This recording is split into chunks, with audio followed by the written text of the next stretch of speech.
having difficulty. So please pray to Allah that, when this problem is solved.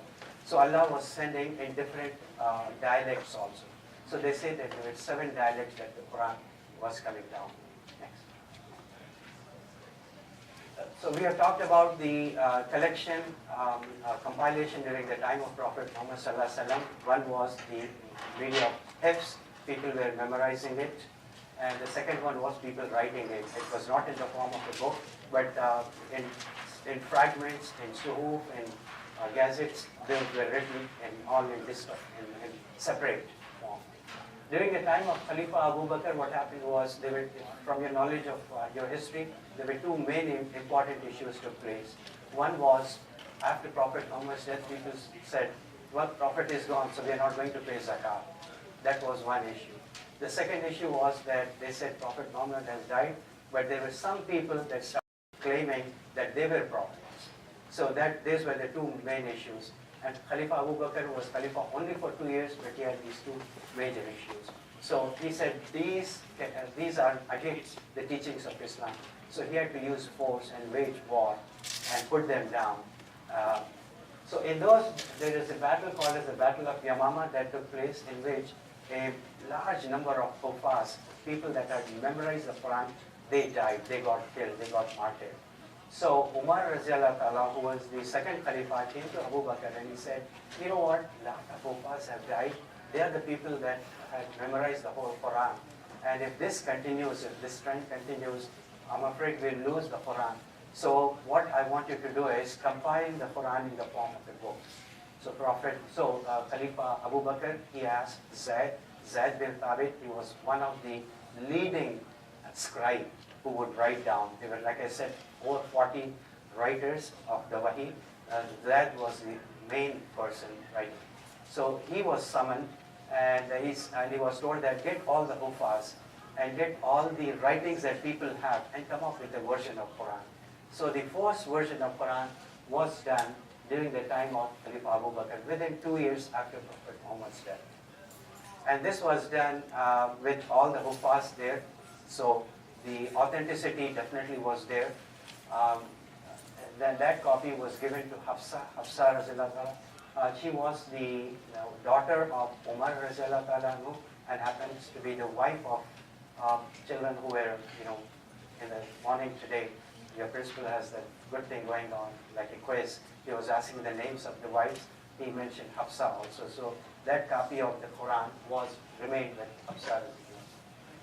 Then the next phase is during the time of Khalifa Umar. Something to keep in mind, in Ramadan we pray the Taraweeh. He is the one who said, let us get into this tradition of reading the entire Quran in Ramadan in the Taraweeh prayers. One thing I forgot to mention was that Prophet Muhammad Sallallahu Alaihi Wasallam, he used to recite, and in the last year of his death, he recited the Quran twice, and Angel Jibreel used to come down. So the accuracy was maintained all along. Moving with this slide, the third one is the Khalifa Osman Raziallahu Ta'ala anhu. During his time, what was happening was, again from your knowledge of history, Islam was expanding. Islam was going to places where Arabic was not the native language. So when people were reciting, there were situations where people would recite the same word in different formats. And then Shaitan is always there to put ideas. People would say that what you're reciting is not right, what you're reciting is actually wrong, because the way I'm reciting is right. So there were a lot of fights that were taking place. So Hazrat Usman Raziallahu Ta'ala anhu was advised that some standardization should be done. And so what he said was, again he called Zaid, and then he called 5 more people, and he made a committee, and he said, your task is to come up with a standard version of the Quran. And then, but then there were so many tribes there, so the Quraysh tribe was to be given the preference. So the first Quran was formed, it came into existence during the time of Khalifa Osman. And Khalifa Osman is 632 to 634 is Khalifa Abu Bakr, 634 to 644 is Umar, 10 years, and Hazrat Usman was for 12 years. His Khilafat was for 12 years. So we're talking about 644 to 656. So within 24 years of Prophet Muhammad Sallallahu Alaihi Wasallam's death, we had a standard version of the Quran. The one on the right-hand side is a script called as Mile, that I guess it used to be a script in Hijaz, and that is Quran, believe it or not. And then that is, again, a Kufi type of style of Quran. Next. These are the copies. What Usman Razullah did was that after the standard version was done, he made several copies of it and he sent to different centers of Islam of the time. And not only he sent the copies, but he also sent qaris to teach people how to recite. So the teacher also was there, and the book also was sent to different places. They say that there are two versions in existence today.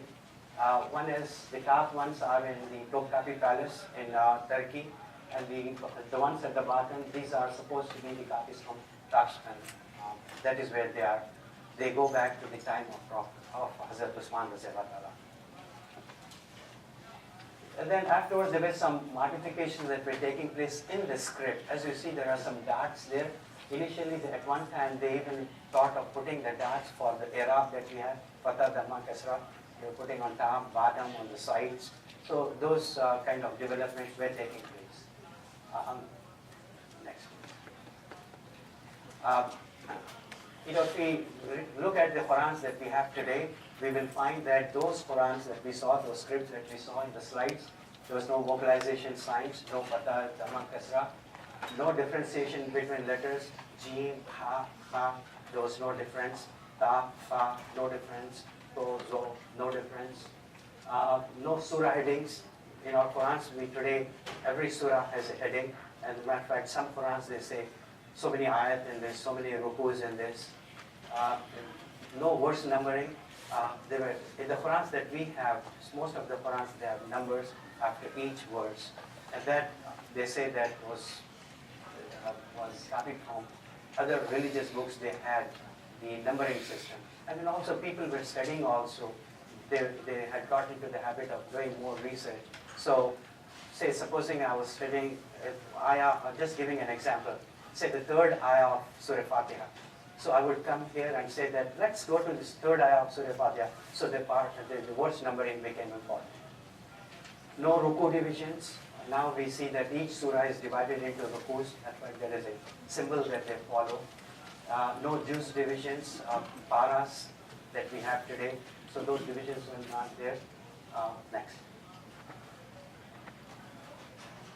In 661 to 680, they talk about syntactical marks. I am not very clear what that meant. I put a question mark there. Perhaps you know that.